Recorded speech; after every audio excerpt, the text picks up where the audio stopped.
আইয়ুহাল্লাযীনা আমানু তুবু ইলাল্লাহি তাওবাতান নাসুহা।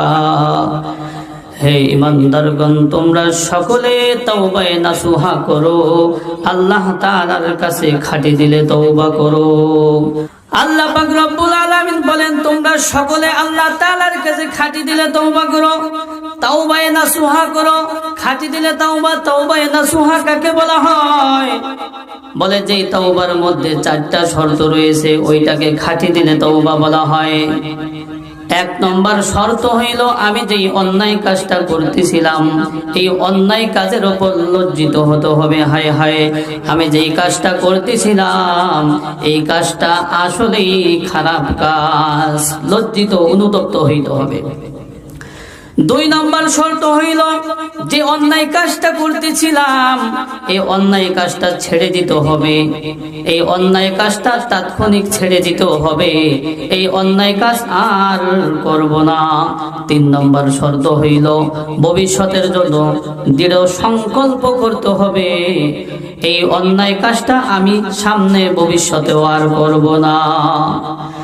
4 নম্বর শর্ত হইল, যদি বান্দার কোনো হক থাকে, কারো থেকে যদি আমি টাকা পয়সা নিয়ে থাকি, তার জানতে কিংবা অজান্তে ওইগুলো পরিশোধ করতে হবে, কারণ আল্লাহ পাক রব্বুল আলামিন বান্দার হককে মাফ করবে না।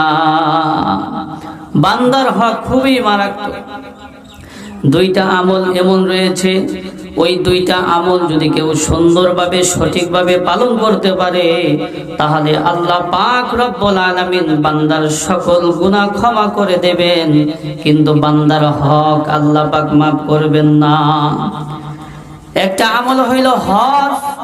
যদি কোনো ব্যক্তি সঠিকভাবে হালাল টাকা দিয়ে সুন্নাত ওয়াজিব গুলো ঠিক রেখে হজ পালন করে, আল্লাহর হাবিব বলেন, যদি কেউ কোনো ব্যক্তি হালাল টাকা দিয়ে সুন্দরভাবে হজ পালন করে, তাহলে ওই ব্যক্তি হজ থেকে এমন অবস্থায় ফিরে আসে কেমন যেন তার মা তাকে জন্ম দিয়েছে। অর্থাৎ একজন সন্তান, যখন একজন মা একজন সন্তান প্রসব করে, ওই সন্তানের কোনো গুনাহ থাকতে পারে না। আল্লাহর হাবিব বলেন, যদি কোনো ব্যক্তি সঠিকভাবে হজ করে ফিরে আসে, তাহলে ওই ব্যক্তিরও কোনো গুনাহ থাকতে পারে না, ইল্লা দাইন, কিন্তু ঋণ বান্দার হক আল্লাহ তাআলা মাফ করবেন না। আরেকটা আমল হইল, কেউ যদি আল্লাহর রাস্তায় আল্লাহর দ্বীনকে বুলন্দ করার জন্য নিজের জীবনকে উৎসর্গ করে দেয়, শহীদ হয়ে যায়, এই ব্যক্তির সব গুনাহ ক্ষমা হয়ে যাবে, ইল্লা দাইন, কিন্তু বান্দার হক মাফ হবে না। তাইলে বোঝেন বান্দার হকটা কত মারাত্মক, কত মারাত্মক, কত মারাত্মক। তো 4 নম্বর শর্ত হইল, যদি কোনো লেনদেন থাকে ওইটা পরিশোধ করতে হবে। যদি ওইটা পরিশোধ করে তওবা করি, তাহলে আল্লাহ তাআলা আমার তওবা কবুল করবেন। 1 নম্বর শর্ত বলতেছিলাম, আমি যে অন্যায় কাজটা করতেছি ওইটার উপর লজ্জিত হইতে হবে। 2 নম্বর শর্ত হইল, আমার এই অন্যায় কাজটা তাৎক্ষণিকভাবে ছেড়ে দিতে হবে। 3 নম্বর শর্ত হইল, এই অন্যায় কাজটা ভবিষ্যতে আর করব না, দৃঢ় সংকল্প করতে হবে।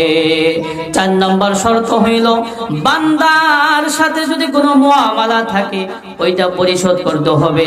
এই 4টা শর্ত মেনে যদি আমি তওবা করি, তাহলে আমার মালিক আমার তওবা অবশ্যই কবুল করবেন।